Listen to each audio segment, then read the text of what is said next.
A quorum being present, the annual town meeting will come to order. We'll omit reading the return of the warrant, which shows that it was properly served. I ask that all who can rise.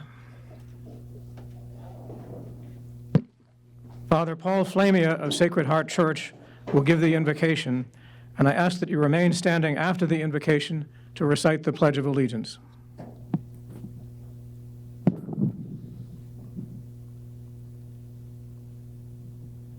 Blessed are you, Lord God of all creation. You have revealed your glory to all the nations.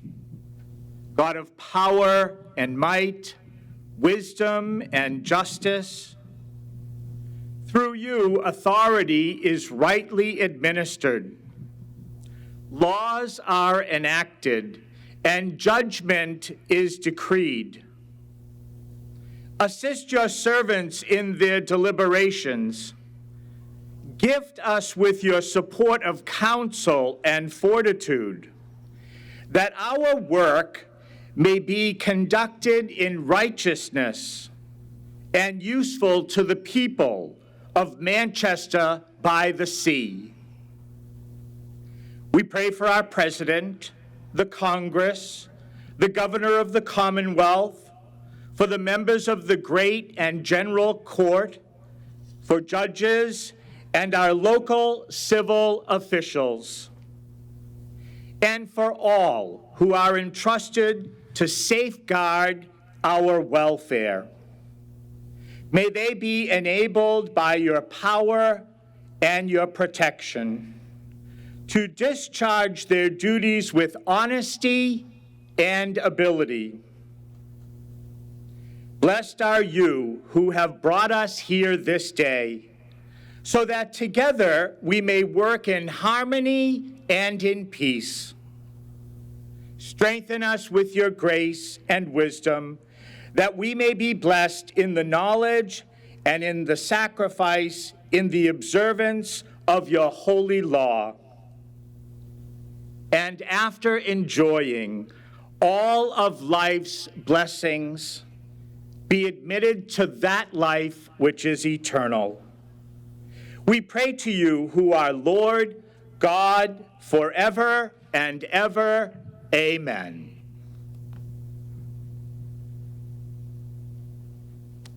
Thank you, Paul.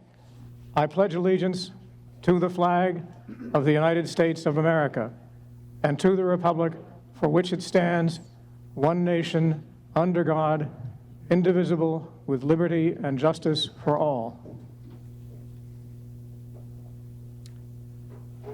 Thank you all for coming tonight. I know the last few months have been difficult for everyone and traumatic for many, so I'm especially grateful that you're here.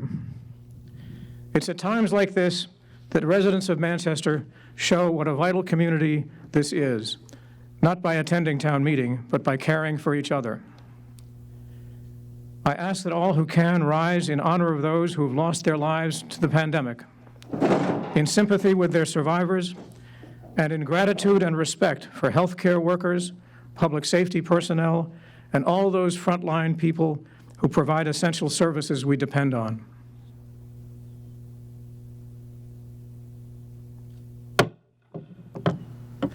Thank you. It's worth remembering that town meeting is the oldest creation of American democracy. In the 1770s, New England town meetings were where patriots planted the seeds of revolution and freedom. In recent weeks, our country has witnessed renewed demands for equality and justice. I'm inspired by the Manchester Essex High School students and other residents who joined in supporting those demands. As Deval Patrick wrote recently, the marchers remind us that when one group makes a claim on a more just and prosperous future, every American has a stake in their success. Black Lives Matter. It's up to all of us to do the work that will, in the words of the Constitution, form a more perfect union. I'm going to omit most of the opening comments I normally make in the interest of keeping the meeting short. I'll focus instead on those procedures that will be different tonight from our usual practice. I strongly encourage all participants to wear a mask or other face covering, except for those who are unable to do so due to a medical condition. And please keep your mask on throughout the meeting unless you're recognized to speak, and then remove it only while speaking to the meeting. There are 7 microphones, one at the front of each aisle. If you want to speak, please go to the mic at the front of the aisle nearest your seat. While approaching and leaving the mics, maintain 6 feet of separation from everyone else. If there's another voter already at the mic, wait at least 6 feet away from that person. And when that person leaves, wait for one of our volunteers to disinfect the wind cover and adjust the height of the microphone. When the volunteer steps away, excuse me, then go to the mic. Please don't touch the microphone yourself. Wait to be recognized, then give the meeting your name and address if we don't already have them. I'm Alan Wilson. Speakers must limit their remarks to 2 minutes or less. You should have picked up a green card as you checked in. This identifies you as a voter. If the electronic voting system should fail and we have a counted hand vote, please hold up your card to make sure that you're counted. Nobody got a green card. Well, let's hope the electronic voting system works. I didn't get one either, actually. Non-voters are permitted to attend the meeting with the consent of the moderator. We have with us tonight Gregory Federspiel, Town Administrator, the heads of all town departments, Pamela Bodwin, Superintendent of the Manchester Essex Regional School District, and Avi Urbis, Business Manager of the Regional School District. All these people have my permission to be here and to speak if that becomes appropriate.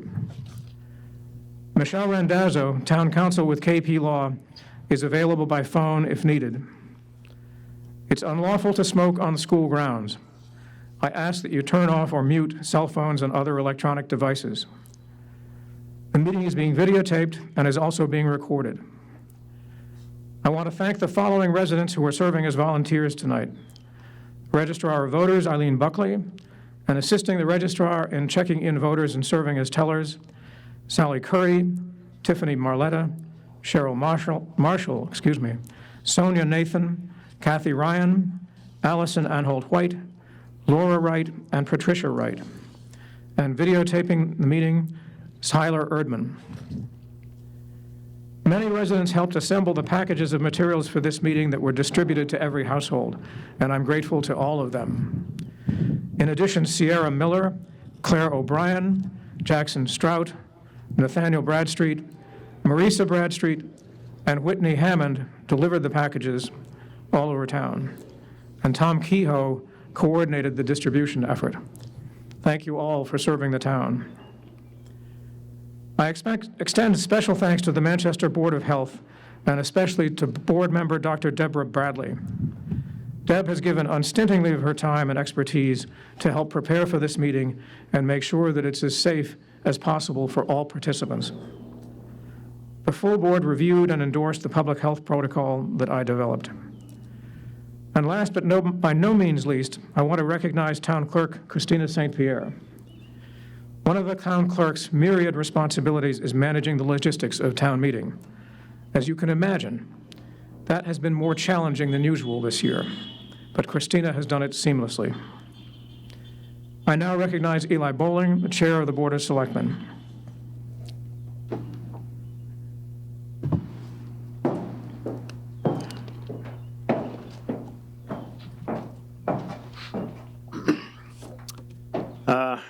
So good evening and welcome. Ordinarily this time of year, we would be starting a new cycle for the town with annual town meeting behind us and newly elected officials in place, ready to start our normal process. And this year is obviously anything but normal. When the pandemic reached us, the town was in the final stages of buttoning up its budgeting process, winding down months of planning. Instead, over the past few months, town staff, the Finance Committee, and the Board of Selectmen have been reworking all those plans in response to COVID. And tonight we'll present a very different budget to you. I'll leave the details of that budget to others to speak about. I think it's safe to say that the past few months have brought a pretty massive cultural shock for everyone. Overall, Manchester and Massachusetts have done fairly well. Residents have adapted quickly to our new circumstances, with the result that we feel okay with the process, beginning the process of reopening. Our local businesses have suffered. The town is doing what it can to support them, and there will continue to need your support as well. The town has done and will continue to do what it can to keep things running smoothly with respect to normal public services and infrastructure support. But in the coming months, the most important job is going to fall to the residents. As we enter this next phase of reopening, it will be tempting to slip all the way back to pre-pandemic interactions. If we want things to go our way as we reopen, we still have to keep the virus front and center in our day-to-day thinking. There is increasing evidence from other states that failure to be conservative can allow a resurgence of illness, and this is something that we cannot afford. We have some more cultural shocks coming. Sooner than you know it, students will start school. And for all the planning that is done as a community, we still don't know what that will be like until we go through it. I've got to say, all the work that the town had to do to respond to COVID pales in comparison to what the school district has had to do and will have to do. They have to rework their entire service delivery model, producing multiple personal and possible service and financial models, all the while conforming to an enormously complex set of legal requirements. Our kids and the schools are going to need the full support of the community as we move through this fall. Things will hopefully and incrementally get back to something resembling normality, but there will still be frustration for people. So I would ask this of all of us. If you get frustrated about the impact of something connected to the pandemic, before you get angry, ask yourself this: are others worse off than me? The answer is probably yes. And ask yourself this: what can I do to help? How can I help make this better? The community around you and all of us working for the town will be there to work with you to adapt and get through the challenges of the next few months. I'll take a moment to recognize town staff and boards who have worked through this. None of them really thought that they would be doing what they are in a pandemic. Volunteers like those on the Board of Health probably were not listing this as one of their potential agenda items during their tenure. Everyone has had to adapt, and I would like to thank them all. And finally, I would like to recognize Muffin Driscoll and Arthur Steiner, both of whom are retiring from the board this year. Arthur served one term, but hey, what a term. He started out leading the charge against an overreach by an MBTA contractor and finished with a pandemic. Muffin has served 3 terms, that's 9 years on the board, and has been active on many facets of town organizations for longer than that. I know we can look forward to hearing more from both of them in the future. And when Tom Kehoe retired, I made a bet on how long it would be before he was back on some committee. I will make no such bet in Muffin's case. I'd just be taking your money. So can we give them and all of our volunteers a round of applause, please?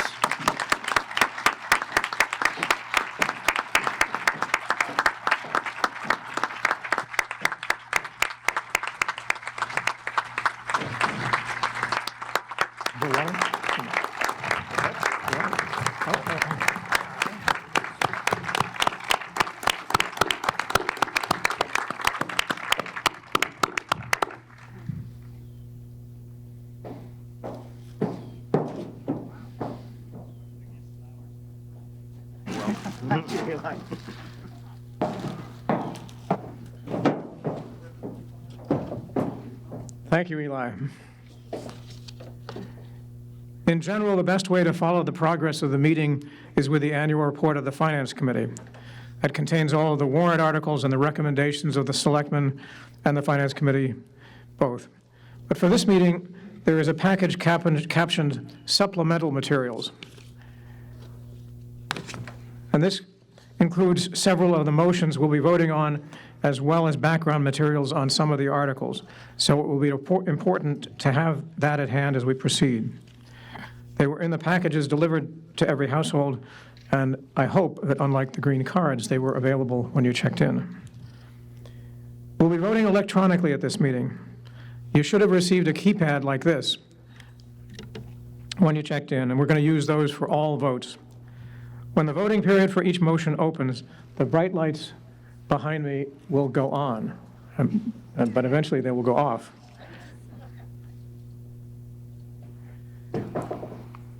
And you'll have 15 seconds when the lights go on to vote, and then the lights will go out.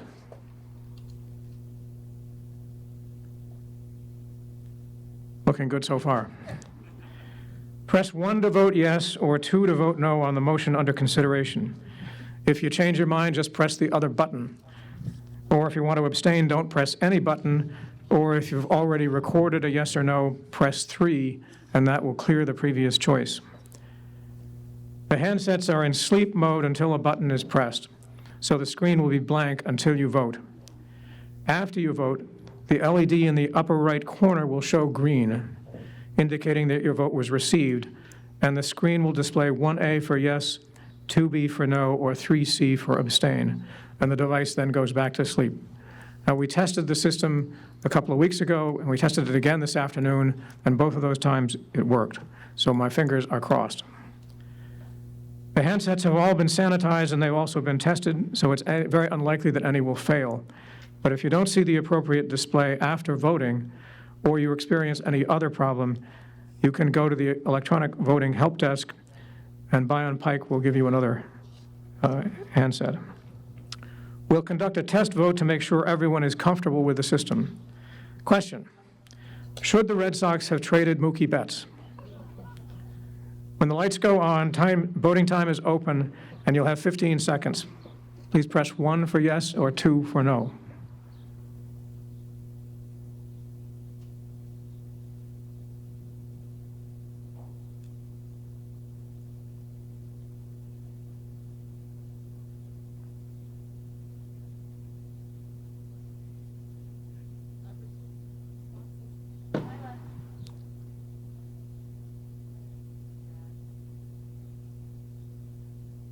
Some of them are turning red, and some are showing nothing.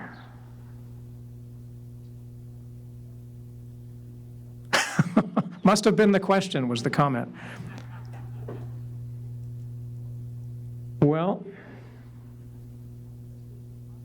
how many?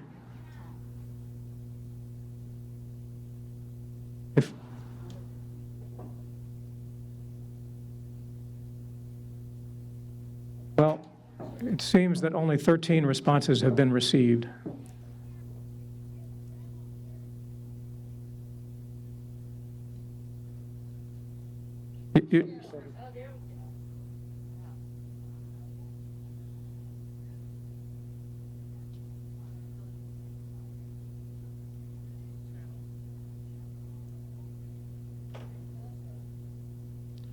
Well, let's try it again. If we have to, we'll just have to distribute the green cards. Yes, sir.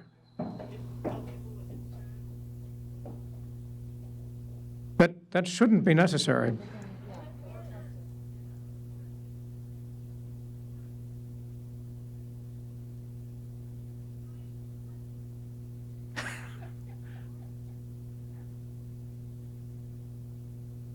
Okay, here's a new question. Will we would be able to vote electronically at this meeting?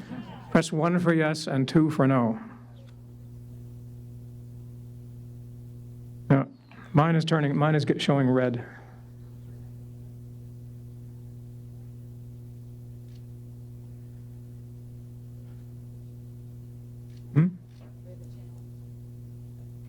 That seems we do. All right, if we could have the tellers come up, we'll distribute the green cards.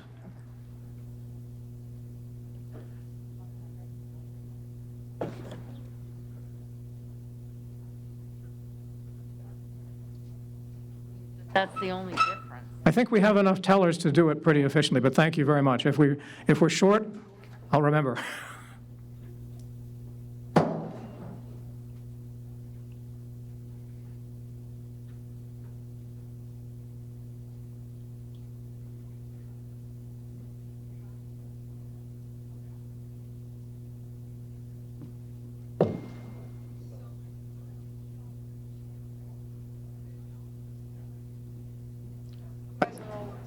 I think we're not going to spend any more time on the electronic system.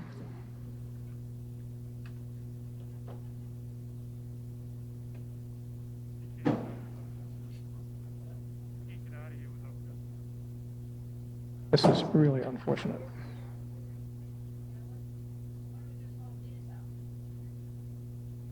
Well, because they're hard to see, harder to see. These are nice, bright green cards, and we should have them all distributed any minute.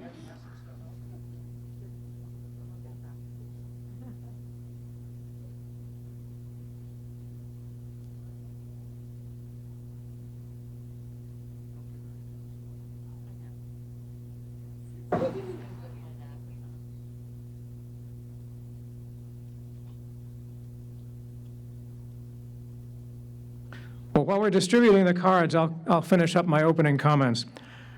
When the meeting ends, it's going to be important to maintain social distancing and avoid creating bottlenecks at the exits. And for that reason, I ask that you remain in your seats until I call your row. Those seated to my right in each row should go out near the refreshment stand, and those seated to my left should go out to the exit toward the traffic circle. Please remember to return your handset to one of the bins at the check-in station so we can throw them away. And also deposit any papers, water bottles, or other discarded materials in the containers, recycling containers. And at this point, I'm going to talk about the consent calendar, after which we will be voting. So I'm going to stop here for a moment.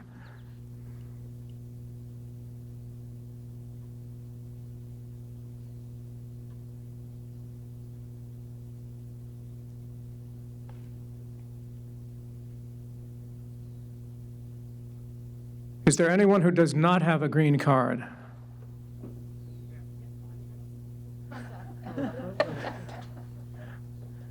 We have some voters at the front.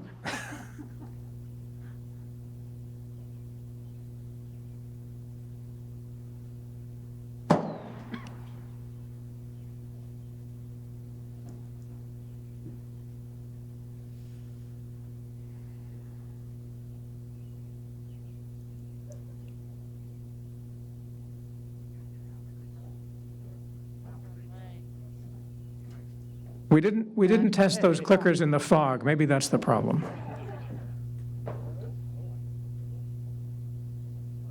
No, thanks. Actually, no.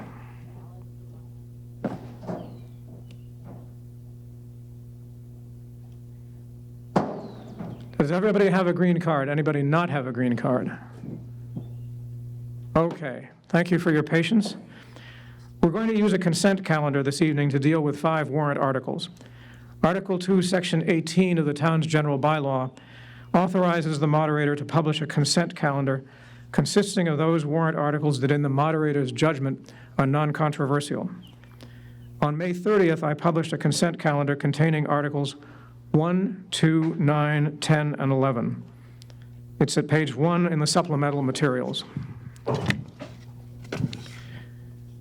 Eli Bowling, the chair of the Board of Selectmen, moves to approve the motions under Articles 1, 2, 9, 10, and 11 in the consent calendar without debate. And Margaret Driscoll seconds the motion. Does any voter wish to remove any of those articles from the motion? If not, we'll go directly to a vote.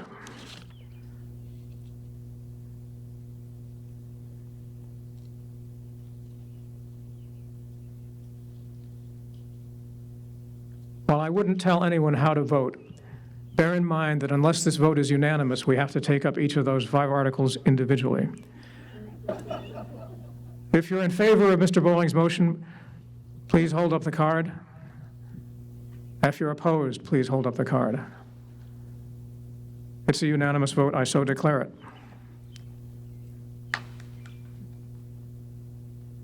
So we'll go to Article 3. And that concerns the town's appropriation for the Essex North Shore Agricultural and Technical School District. Margaret Driscoll moves and Jeff Bodmer Turner seconds that the town raise and appropriate $169,045 and that it be funded by taxation for the purpose of funding the town's share of the Essex North Shore Agricultural and Technical School District. Is there discussion? If you're in favor, please hold up the green card. Thank you. And if you're opposed, it's a unanimous vote.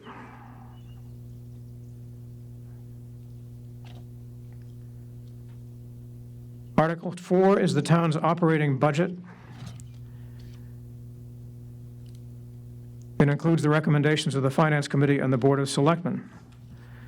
The requests and recommendations are found at pages 24 through 28 of the Finance Committee pamphlet, but the pamphlet, as I mentioned, is supplemented by page 2A of the supplemental materials. Page 2A identifies changes from the original Article 4, and it also contains the motion to approve the budget. Is everyone looking at page 2A? So there is a typo in the motion under enterprise funds. Two numbers got reversed. The correct amount for enterprise funds is $1,612,256. There's also a typo in the total for Article 4. The correct number there is $14,415,604, so it's off by $1.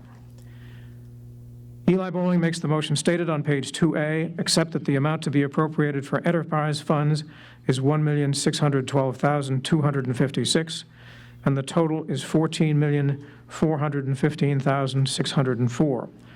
Maury Creighton seconds the motion, and the Board of Selectmen and Finance Committee both recommend approval. And I recognize Becky Jakes of the Board of Selectmen for remarks on the operating budget. Article 4 is the town's fiscal year 2021 operating budget, originally developed pre-COVID-19.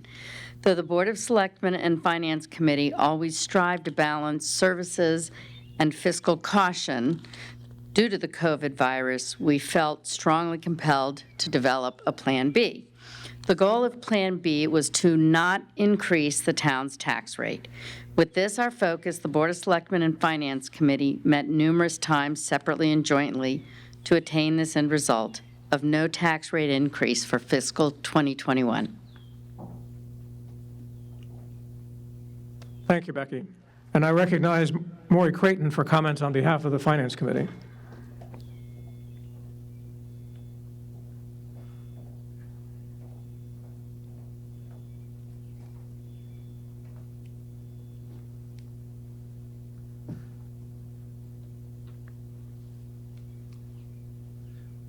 Thank you, Mr. Moderator, and good evening, everyone. Thank you for coming to this meeting.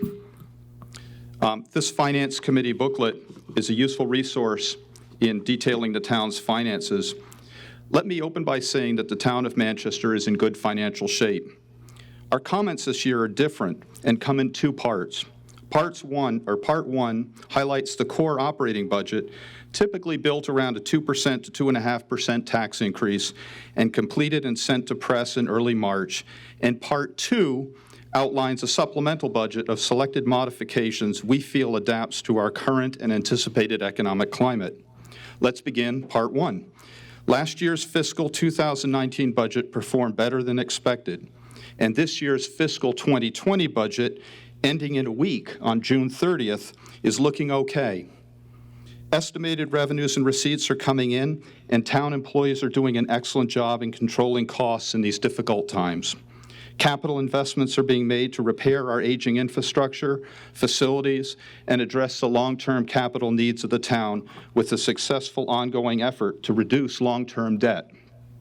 This year, our debt service has again decreased by 5% with a savings of $60,000.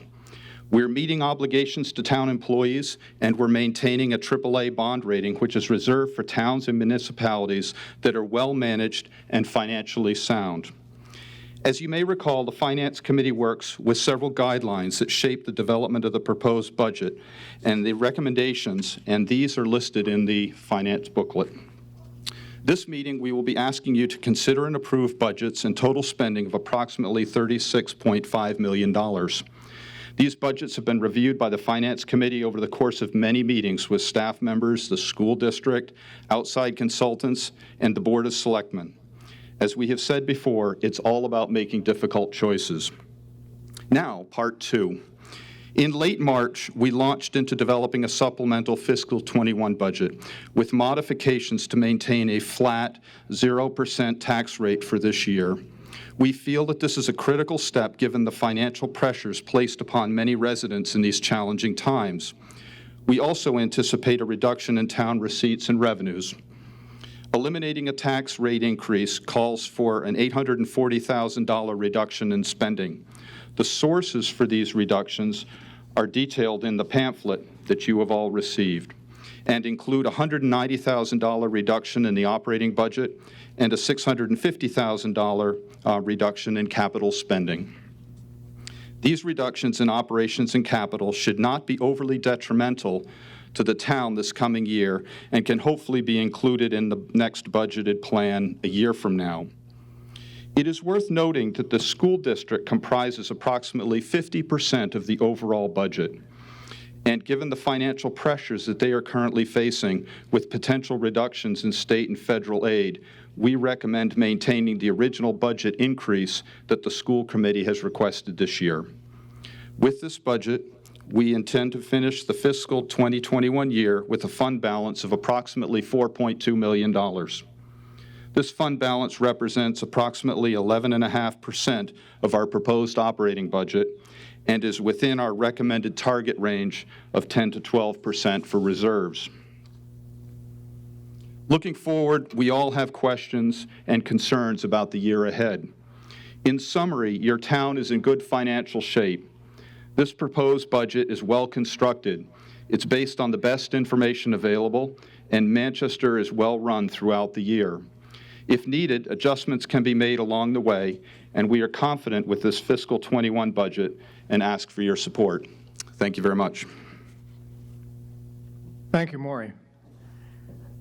I'll go through Article 4 by major budget category, such as general government, and read the total amount recommended for that category by the Finance Committee, as stated in page 2A of the supplemental materials, if it's different from the amount in the Finance Committee pamphlet.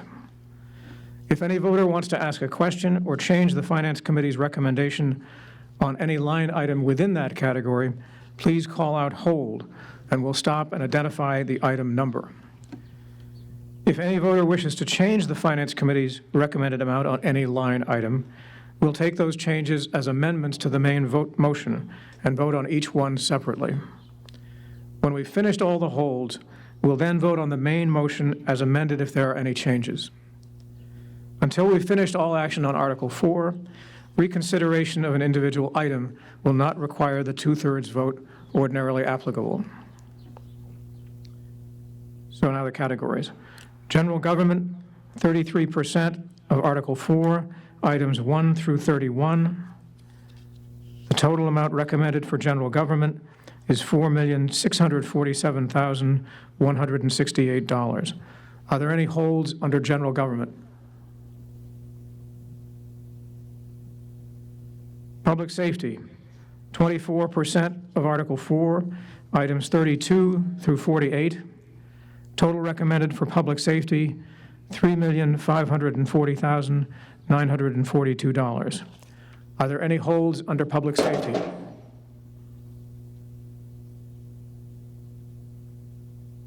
Don't see any. Public works, items 49 through 57. Total recommended for Department of Public Works, $2,142,576. Any holds under Public Works? Other environmental, 1% of Article 4, items 58 through 61. Total recommended for other environmental, $83,903. Any holds under other environmental?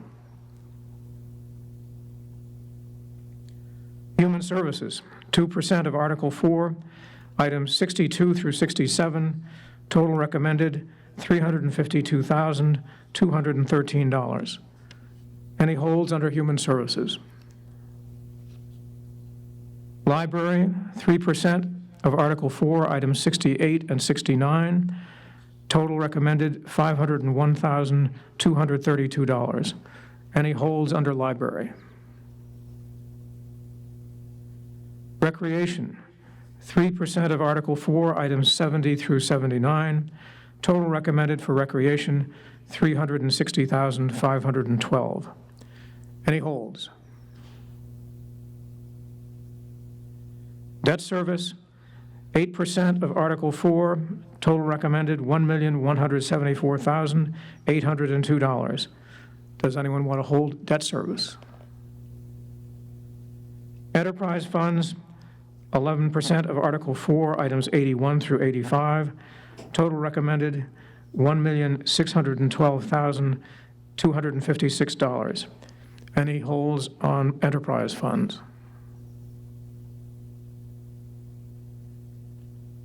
And the total recommended for Article 4 is $14,415,604. So we have no holds. Is there any discussion under Article 4?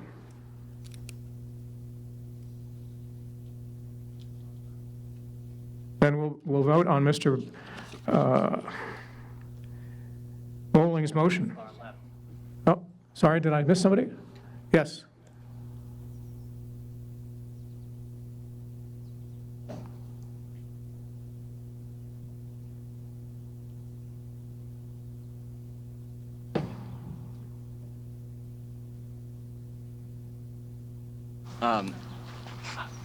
You can take your mask off while you're at the mic. Would you give us your name and address, please? Nathan Evans, 2 Rockwood Heights Road. I would like to add a hold for the public safety in regards to the Black Lives Matter movement. I was wondering if we could reduce the budget for the police department in Manchester. Which item did you want to hold? The salaries. I think that anyone who's seen the Sunday cricket knows that there's very few things that happen in Manchester, and I think we could potentially reduce the number of police officers in Manchester. So are you proposing an amendment to $1,665,593? Yes. What is it? 50% of that. 50%. So you want to reduce $1,665,000 to $593 to 50% of that. Obviously, I think it should be open to discussion to reducing it some amount. I think that 50% would be reasonable. Well, I don't have a calculator with me, so bear with me while I do this in my head. Oh, Mr. Fetterspiel is going to rescue me.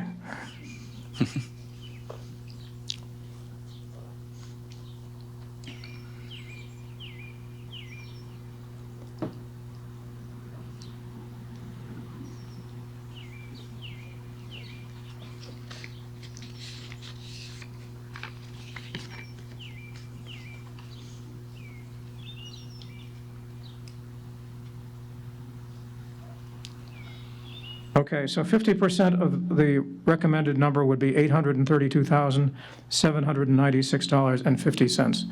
Is Mr. Evans' motion seconded? I see a hand up in the back. Oh, so that's seconded. All right, is there further discussion? Yes, sir. Mr. Driscoll.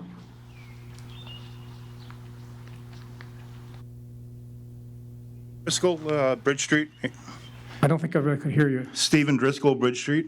I just retired after 35 years of law enforcement. And I understand what's going on in the country right now. I understand what's going on in the community right now. 20 of those 35 years was part-time in Manchester, which I was very proud of. The majority of it was as a ranking officer in the Sheriff's Department. What we need to understand, granted, there are some very bad, evil police officers. Out of the hundreds of thousands of police officers, there's some bad ones, and bad things happen. But the majority There are bad people out there, very bad people. And for Manchester to think that it'll never come here, that it'll never happen here, we are sadly mistaken. I was told once by an older gentleman that called me a sheepdog, and I got offended. I said, "Why are you calling me a sheepdog?"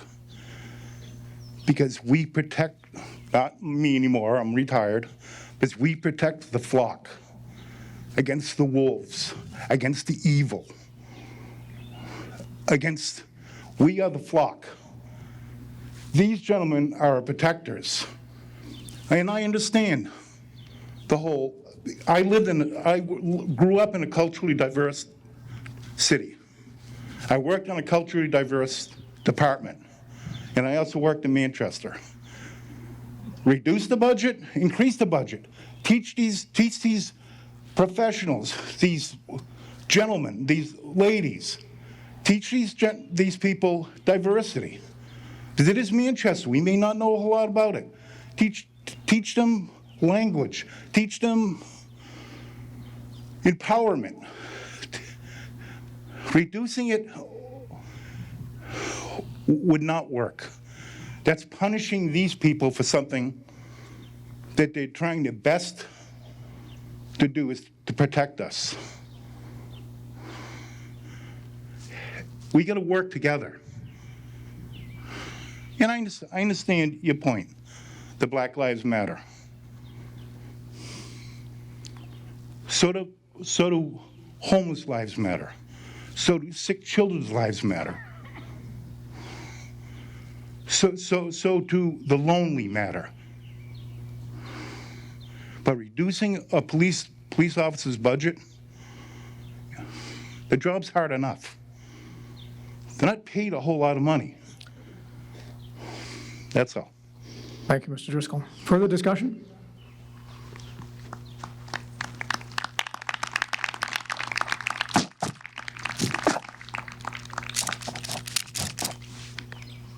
I don't see any hands up, so we'll vote then on Mr.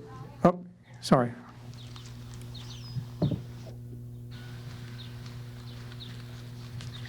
Laura Thompson, School Street. I understand both points. I think the children that have been protesting are protesting for a reason. And it's not necessarily that we need to change the budget, it's that we need to change our individual attitudes. If we can do that one person at a time, we can make a systemic change.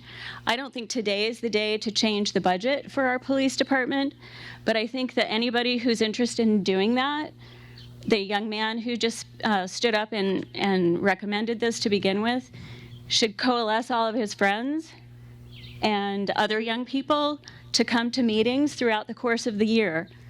They're public. You're welcome to come to finance or, what's the other one? What? Selectmen. So come to those meetings and make your voice heard. If you do that ahead of time, you can make a difference. Thank you. Thank you. Is there further discussion?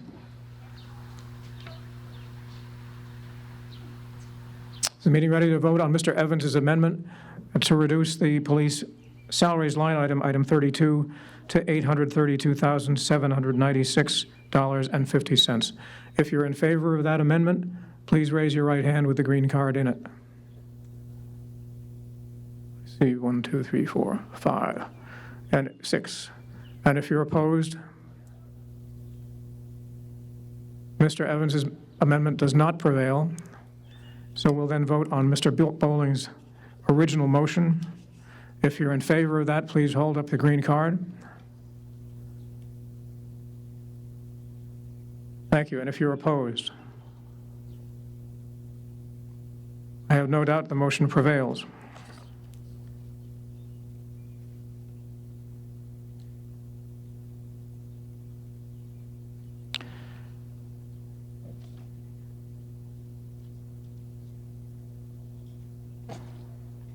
Article 5 is the capital budget. And page 2B of the supplemental materials shows both the original recommended amount for each item and the amended amounts for each item. It also contains the selectman's main motion. Eli Bowling makes the motion stated on page 2B of the supplemental materials, and Maury Creighton seconds. And I recognize Town Administrator Greg Federspiel for remarks on the capital budget.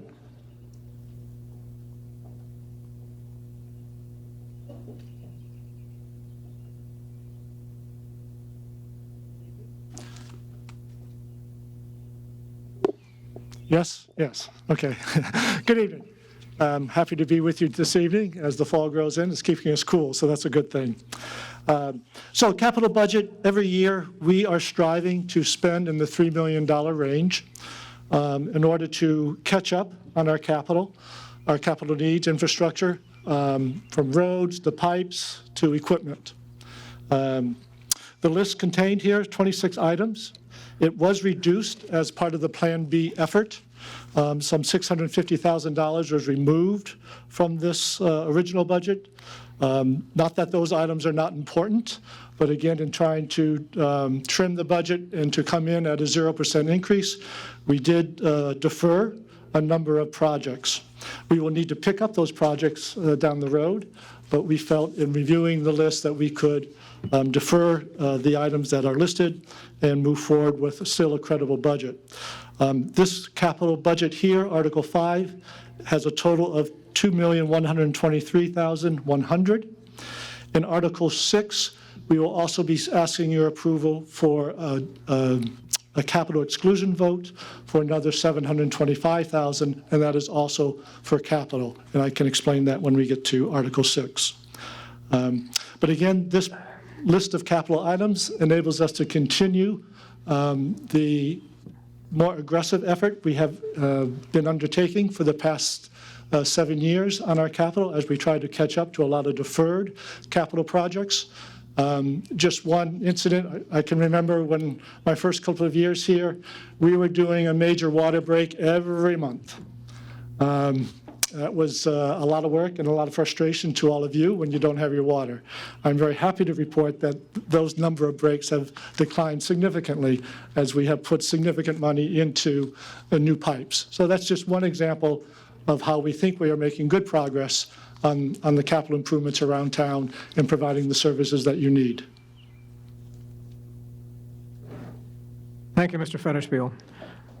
Does anyone want to put a hold on any of the items contained in Mr. Bowling's motion? Any holds under Article 5?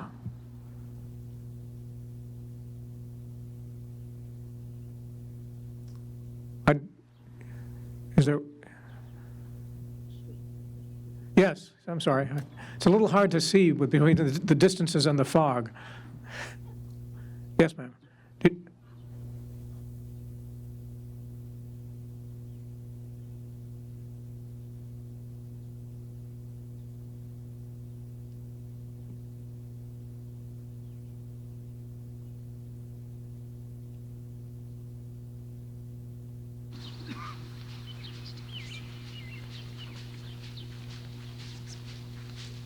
Yes, ma'am.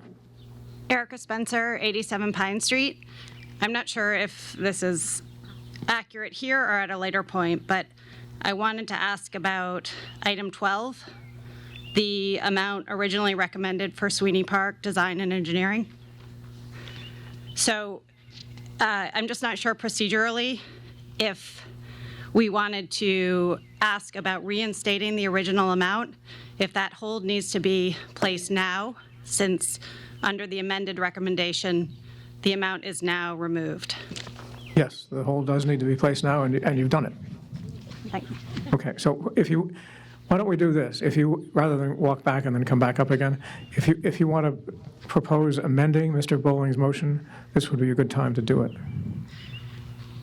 I move to amend Mr. Bowling's motion in order to reinstate the original amount proposed for the Sweeney Park design and engineering process, understanding that subsequently we'll have to take up the issue of whether further capital expenditures are necessary.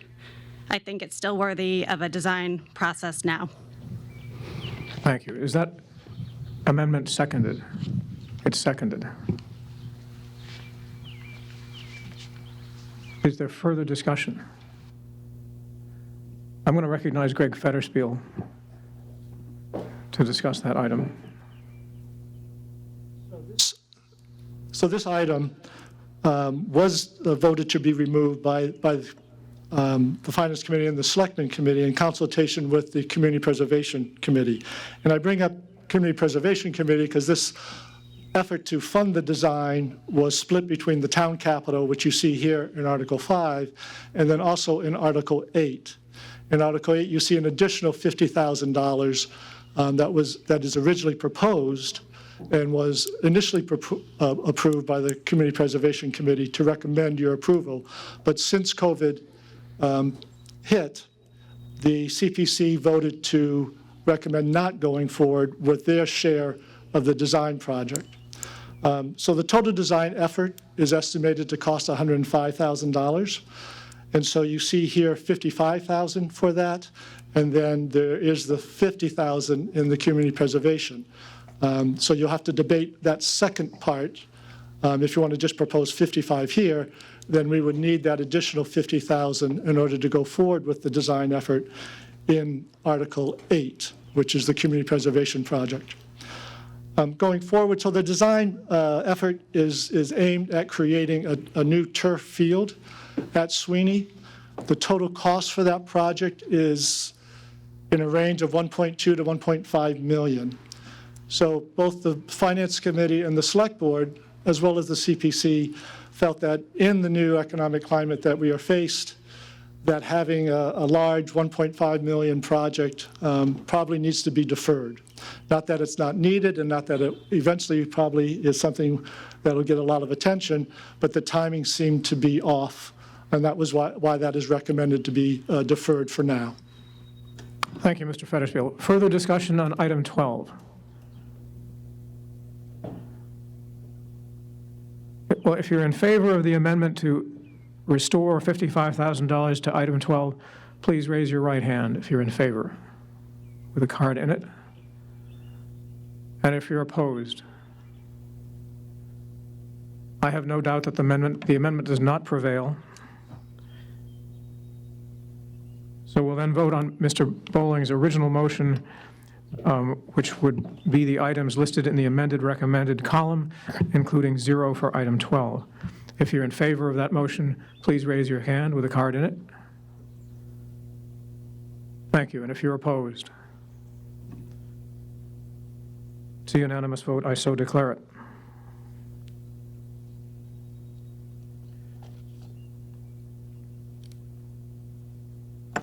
Article 6 concerns capital improvements for the water distribution system. Eli Bowling moves and Maury Creighton seconds that the town raise and appropriate $725,000 for the purpose of making capital improvements to the water distribution system, including the payment of all costs incidental and related thereto, provided, however, that said appropriation shall be contingent upon the approval by the voters of a capital expenditure exclusion question at the ballot in accordance with General Laws, Chapter 59, Section 21C. And this is a majority vote tonight at town meeting. It will also be a majority vote at the election on June 30th to approve the capital exclusion under Proposition 2.5. Remarks, Mr. Fetterspiel. So as I mentioned under the capital article, this is the second part of our capital planning and effort. So what we are doing as we retire debt, instead of deleting that payment, we are converting it into a capital exclusion. So as the debt reduces, our capital exclusion rises, but the net impact to you is zero. It's a wash. What you're not doing is you're not saving, because if you retired the debt and didn't replace it with capital exclusion, you could indeed lower your tax burden.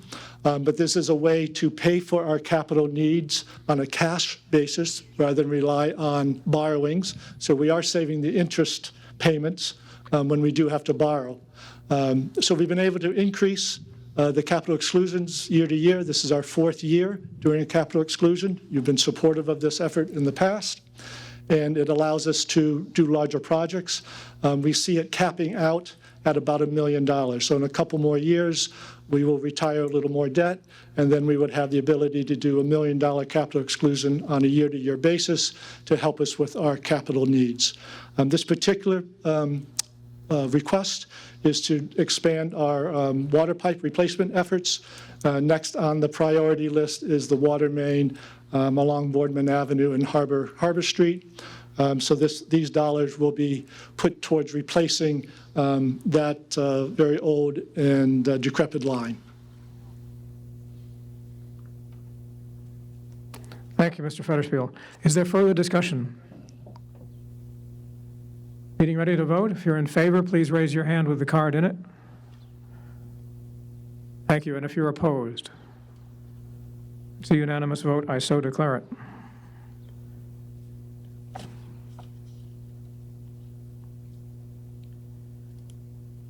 Article 7 is the appropriation for the Manchester-Essex Regional School District. And Shannon Erdman makes motion number 1 on page 3 in the supplemental materials. And Ken Warnock seconds the motion. And I'll recognize Shannon Erdman for remarks.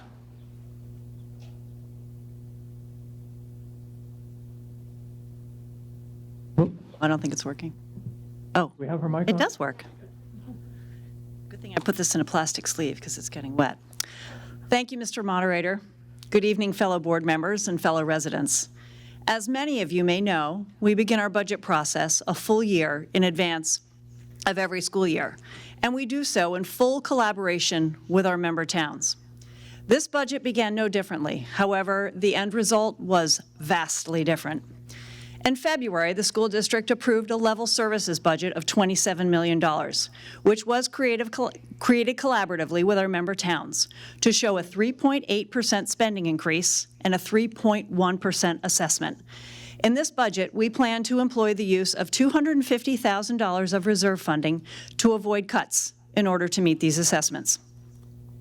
That budget, however, would prove to just be a preliminary exercise due to the uncertainty of COVID-19. Since our collective world changed in mid-March, MERSD has been attempting to define and quantify the corona effect on our operations and finances.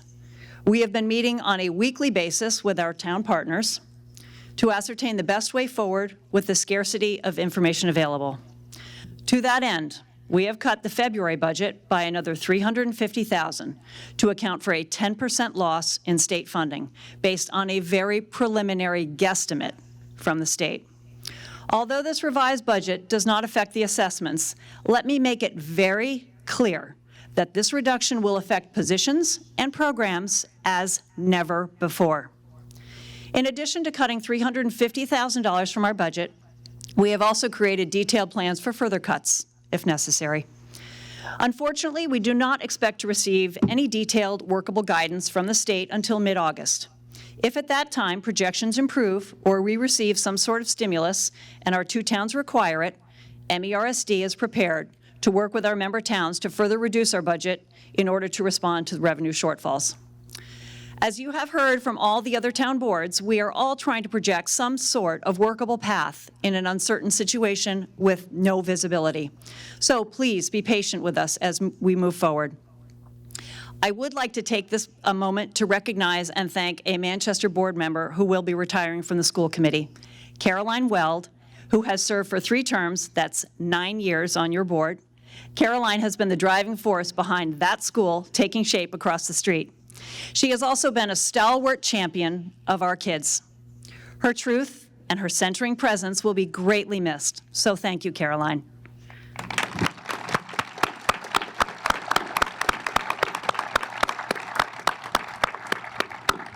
As always, we remain humbled by the continued support of our families, our community, our town partners. We remain committed to the education, well-being, and safety of your children. Thank you. Thank you, Shannon. I should explain briefly that motion number 1 is simply satisfying a requirement of state law that we reconfirm the agreement between Manchester and Essex under which we assess the appropriations for the school. Nothing is changing. just a formal requirement. Is there further discussion under motion number 1? Meeting ready to vote? If you're in favor, please raise your hand with the card in it. Thank you. And if you're opposed? It's a unanimous vote.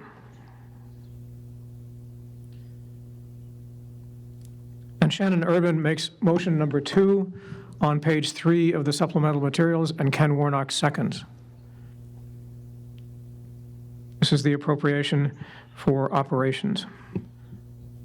Is there discussion under motion number 2?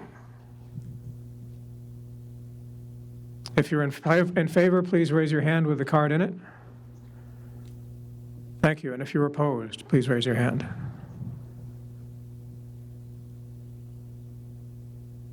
It's also a unanimous vote. And Shannon Erdman makes motion number 3, and Ken Warnock seconds. This is the appropriation for debt service. Any discussion? If you're in favor, please raise your hand with the card in it. And if you're opposed, that is also a unanimous vote. Thank you.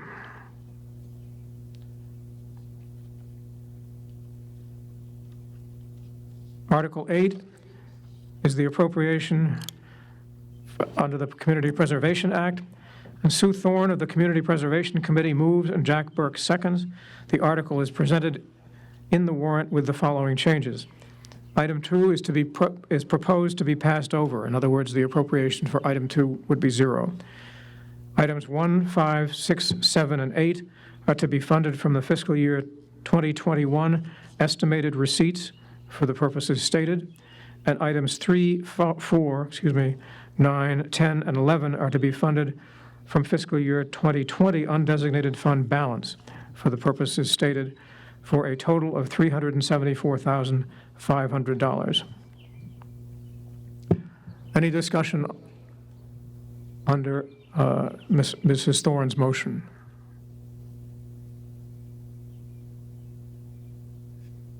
If you're in favor, please raise your hand with the card in it. Thank you. And if you're opposed? It's a unanimous vote. Article 9 we did in the consent calendar. Article 10 we did in the consent calendar. And Article 11 we did in the consent calendar. And Article 12 is a proposal to accept a section of the Massachusetts General Laws. And Arthur Steinert moves to pass over, do nothing under Article 12, and Becky Jakes seconds the motion. The thinking there is that this is not time sensitive and can be deferred to a later meeting and get us home early. Is there discussion? If you're in favor of passing over, doing nothing under Article 12, please raise your hand with the card in it. And if you're opposed, it's a unanimous vote. Article 13, and Jeff Bodmer Turner moves to pass over and do nothing under Article 13, and Margaret Driscoll seconds. The idea is the same. It's not time sensitive. We can take it up later. Any discussion? If you're in favor, please raise your hand with the card in it. And if you're opposed, please raise your hand. That's a unanimous vote.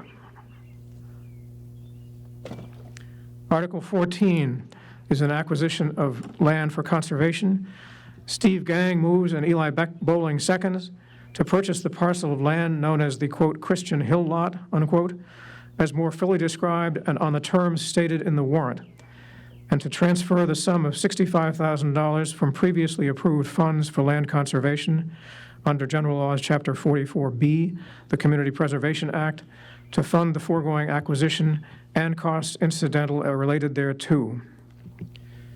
Article 4, Section 8 of the town's general bylaw provides that no acquisition of land shall be authorized by the town meeting unless the planning board has submitted a report on the acquisition. The planning board has submitted its written report dated April 14th, 2020, and it recommends approval of the acquisition and designation of the parcel as conservation land. And this is a majority vote, unlike some land acquisitions we make when there's an appropriation involved, which requires 2/3. This is only a majority, a simple majority, under the Community Preservation Act. Now recognize Eli Bowling for remarks.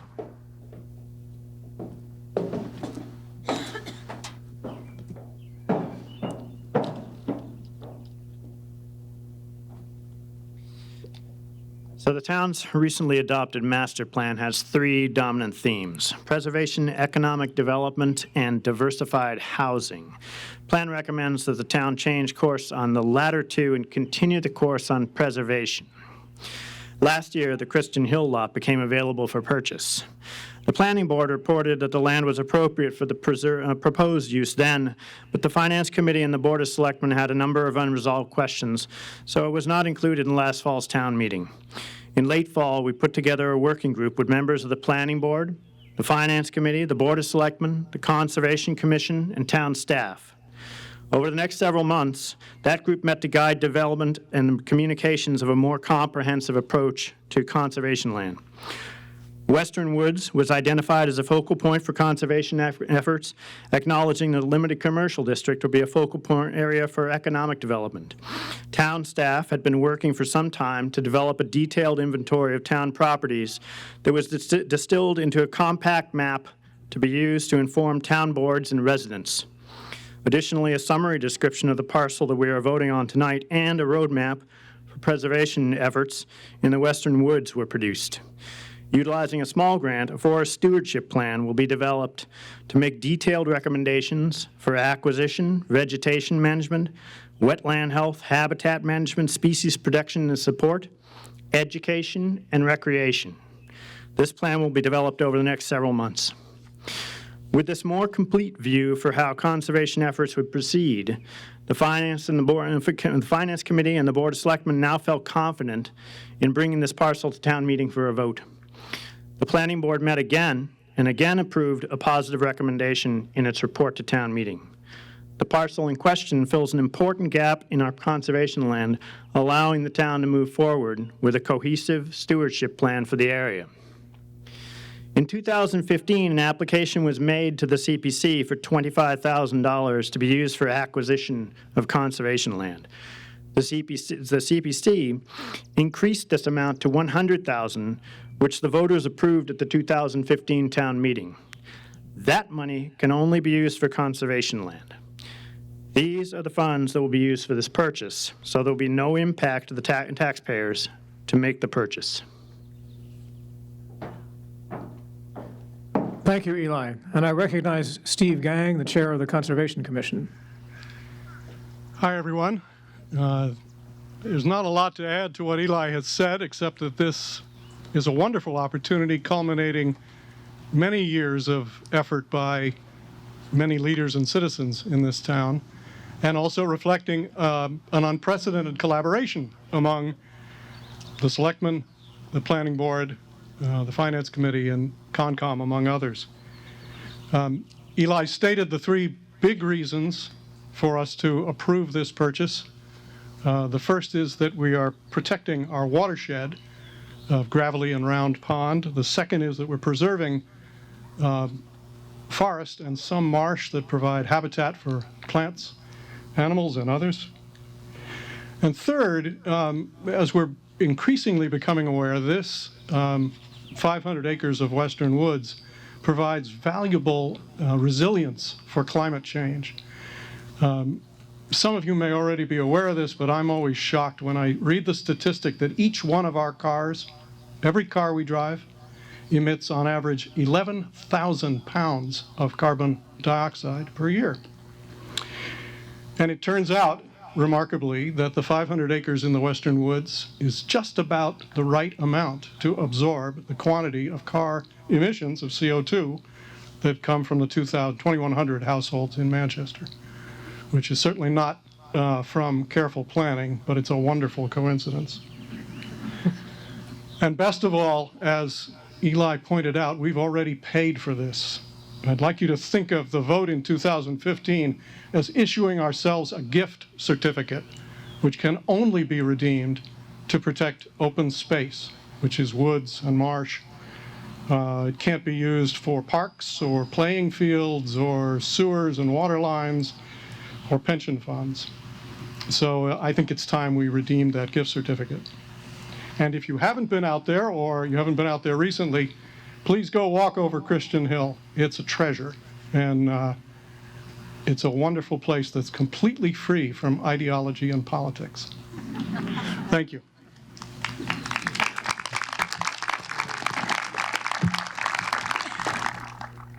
That's a place we can all use, huh? Is there further discussion? If you're in favor of the acquisition, please raise your hand with the card in it. Thank you, and if you're opposed? That's a unanimous vote. No? Did I miss one? That was cheering, not noes, so I will declare it a unanimous vote. Mr. Keogh.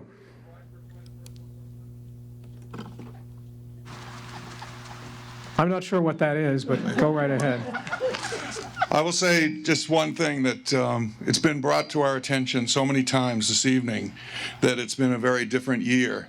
And I think, Alan, you have set the mark very high for all of us to find out what was happening in town with your constant communication with us. And I, for one, would like to say thank you to you for all the extra effort that you put forward to have this town meeting happen and be such a success. Thank you.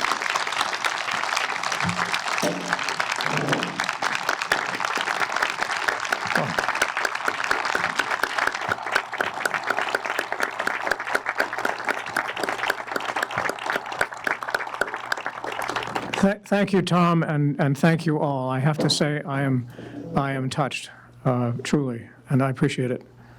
Thank you. Article 15 is to see what sum of money the town will vote to appropriate or transfer from available funds for the purpose of reducing the tax rate. Since we didn't change any of the budgetary numbers, Eli Bowling moves to pass over Article 15, and Maury Creighton seconds. If you're in favor, please raise your hand with the card in it. Thank you. And if you're opposed, it's a unanimous vote. I so declare it. And Eli Bowling moves to dissolve the annual town meeting, and Margaret Driscoll seconds the motion.